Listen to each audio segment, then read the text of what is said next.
नमस्कार शेतकरी बांधवांनो, शेतकरी ज्ञानमध्ये सगळ्यांचं मनापासून स्वागत. आज आपण एका अशा जबरदस्त पद्धतीबद्दल बोलणार आहोत जी आपल्या शेताची ताकद तब्बल 10 पटीने वाढवू शकते. आणि सगळ्यात भारी गोष्ट म्हणजे यासाठी 1 रुपयाही खर्च करायची गरज नाही. हो, पण हे रहस्य जाणून घेण्याआधी एक छोटंसं काम. लगेच आपल्या शेतकरी ज्ञान चॅनलला सबस्क्राईब करा. हो, हे अगदी खरंय. ऐकायला थोडं आश्चर्यकारक वाटेल नाही का, पण हे शक्य आहे. बघा, गहू किंवा इतर पिकं काढल्यावर बहुतेक जण शेत तसंच मोकळं सोडून देतात. पण जरा विचार करा, फक्त एका साध्या विनाखर्चिक कामामुळे आपल्या मातीला एक नवीन शक्ती मिळणार असेल तर. चला तर मग यामागचं विज्ञान काय आहे आणि ती अचूक पद्धत कोणती ते सविस्तर समजून घेऊया. आपल्याला नेहमी वाटतं की कापणीनंतर शेत रिकामं सोडलं की जमिनीला आराम मिळतो. पण खरं सांगू, हा आपला सगळ्यात मोठा गैरसमज आहे. सत्य हे आहे की पडीक जमीन म्हणजे आपण स्वतःच्या हातानेच समस्यांना आपल्या शेतात आमंत्रण देत असतो. हे जमिनीला आराम देणं नाही, तर तिला हळूहळू कमजोर करण्यासारखं आहे, ज्यामुळे पुढच्या पिकासाठी आपला खर्च आणि मेहनत दोन्ही उगाचच वाढतात. आता इथे बघा, फरक अगदी स्पष्टपणे तुमच्या डोळ्यासमोर आहे. डावीकडे आहे पडीक शेताचे परिणाम आणि उजवीकडे आहे खोल नांगरणीची जादू. पडीक शेत म्हणजे तण, कीड आणि बुरशीसाठी जणू काही घर बसल्या आमंत्रणच आहे. तर खोल नांगरणी म्हणजे या सगळ्या शत्रूंचा कायमचा बंदोबस्त, तोही नैसर्गिकरित्या. निवड अगदी सोपी आहे नाही का? एका बाजूला फक्त नुकसान आहे आणि दुसऱ्या बाजूला निव्वळ फायदा. आपल्याला वाटतं शेत शांत आहे, पण जमिनीच्या पोटात एक वेगळंच विश्व असतं. तिथे दबा धरून बसलेले असतात हे आपले छुपे शत्रू. मोथा आणि दुबगवतासारखे हट्टी तणं, ज्यांच्यावर औषधही लवकर काम करत नाहीत. पिकाची मुळं सडवणारी बुरशी आणि वाळवीसारखी अदृश्य कीड. या सगळ्यांसाठी आपलं पडीक शेत म्हणजे एक फुकटचं हॉटेल आहे, जिथे ते आरामात वाढतात आणि पुढच्या पिकावर हल्ला करायची तयारी करतात.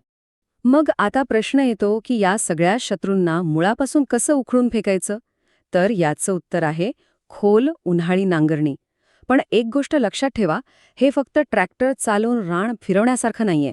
ही एक वैज्ञानिक पद्धत आहे आणि जर ही योग्य प्रकारे केली तरच आपल्या शेताची हरवलेली शक्ती परत येऊ शकते. ही पद्धत यशस्वी करायची असेल तर या 4 पायऱ्या म्हणजे जणू काही ब्रह्मवाक्य आहेत, या पाळाव्याच लागतील. पहिलं आणि सगळ्यात महत्त्वाचं, जमीन पूर्णपणे कोरडी कडकडीत वाळलेली पाहिजे. दुसरं, नांगरणी कमीत कमी 8 ते 9 इंच खोल झालीच पाहिजे. तिसरं, नांगरणीनंतर जी मोठी मोठी ढेकळं निघतील त्यांना अजिबात फोडायचं नाही. आणि चौथं, शेत सपाट करायच्या भानगडीत पडायचं नाही. 8 ते 9 इंच हा आकडा डोक्यात अगदी पक्का करून ठेवा.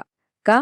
कारण आपल्या पिकांची मुळं अन्न आणि पाणी शोधायला याच खोलीपर्यंत जातात.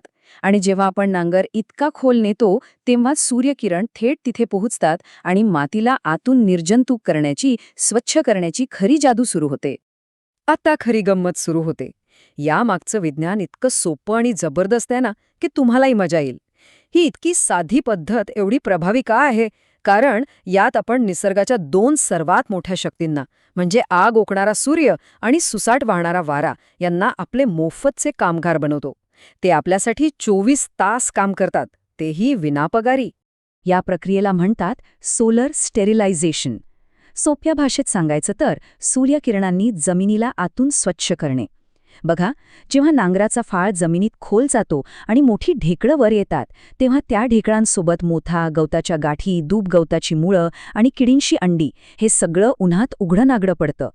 आणि मग रणरणतं ऊन त्या सगळ्यांना अक्षरशः भाजून काढतं. त्यांचं नामोनिशाण मिटून जातं. सूर्याने तर आपलं काम चोख बजावलं. आता येतो आपला दुसरा खेळाडू, वारा. एरवी उन्हाळ्यात वाहणारे गरम वारे आपल्या शेतातली सोन्यासारखी माती उडवून नेतात.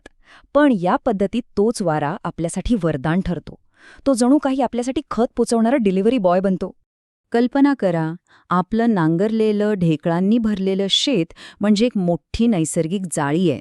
आता जेव्हा जोराचा वारा वाहतो तेव्हा तो आजूबाजूच्या परिसरातून सुपीक माती, पालापाचोळा, सेंद्रिय कचरा असा सगळा खजिना सोबत घेऊन येतो.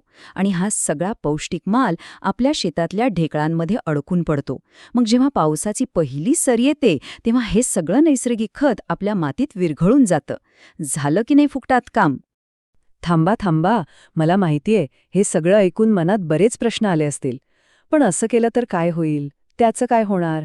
चला, तुमच्या मनातल्या प्रत्येक प्रश्नाचं थेट आणि स्पष्ट उत्तर घेऊया, म्हणजे कोणताही संभ्रम राहणार नाही. आणि हा त्यातला सगळ्यात महत्त्वाचा प्रश्न आहे की आपल्या मित्रांचं काय होणार, म्हणजे गांडुळांचं.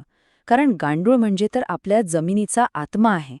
त्यांना धक्का लागता कामा नये. तर याचं उत्तर आहे नाही, अजिबात नाही.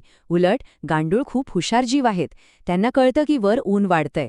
त्यामुळे जशी जशी वरची माती तापायला लागते तसे तसे ते आपोआप जमिनीत खोलवर, थंड आणि ओलसर जागी निघून जातात, नांगरणीच्या खोलीपेक्षाही खूप खाली. त्यामुळे निश्चिंत रहा, आपले मित्र एकदम सुरक्षित आहेत. आता एक सगळ्यात मोठी चूक जी अनेक जण करतात आणि ती आपल्याला टाळायची आहे. काही जण नांगरणी करण्याआधी जमिनीला पाणी देतात. ही महागात पडणारी चूक आहे. ओल्या जमिनीत नांगरणी करून आपण ज्या तणांना, बुरशीला आणि किडींना मारणार असतो त्यांनाच जीवनदान देतो. म्हणजे बघा, आपला पाणी, डिझेल, वेळ आणि मेहनत सगळंच वाया जातं. त्यामुळे नियम पक्का लक्षात ठेवा. नांगरणी फक्त आणि फक्त कडकडीत वाढलेल्या जमिनीतच. पण एक गोष्ट लक्षात ठेवावी लागेल, हे शक्तिशाली तंत्र वापरण्यासाठी निसर्ग आपल्याला खूप वेळ देत नाही. तो आपल्याला एक छोटीशी संधी देतो, एक विंडो देतो. ती संधी जर आपण ओळखली आणि तिचा योग्य वापर केला तर पुढचं वर्षभराचं काम सोपं होतं. पण ती वेळ निघून गेली तर मग पश्चाताप करण्याशिवाय काहीच हाती लागत नाही. एप्रिल आणि मे हे 2 महिने म्हणजे या कामासाठी गोल्डन पिरियड आहे, सुवर्ण संधी आहे. कारण याच काळात आपल्याला ते 2 मोफतचे कामगार मिळतात, आग ओकणारं ऊन आणि कोरडे वारे. हेच तर या पद्धतीचा आत्मा आहेत. एकदा का जूनमध्ये पावसाला सुरुवात झाली की ही संधी आपल्या हातून निघून जाते. त्यामुळे वेळ अजिबात वाया घालवू नका. आणि जर आपण ह्या 2 महिन्यात हे काम केलं तर आपल्याला बक्षीस काय मिळेल? आपल्याला मिळेल एक नवं, जिवंत, पुनरुज्जीवित शेत, ज्यात तण आणि किडींचं नायनाट झालेलं असेल, हानिकारक बुरशी नष्ट झालेली असेल, वाऱ्याने आणलेल्या खतामुळे माती नैसर्गिकरित्या सुपीक झालेली असेल आणि सर्वात महत्त्वाचं म्हणजे तुमची जमीन पावसाचं पाणी स्पंजसारखी शोषून घेईल.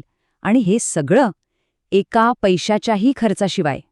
म्हणून बांधवांनो, या उन्हाळी नांगरणीकडे फक्त एक काम म्हणून बघू नका. ही एक गुंतवणूक आहे.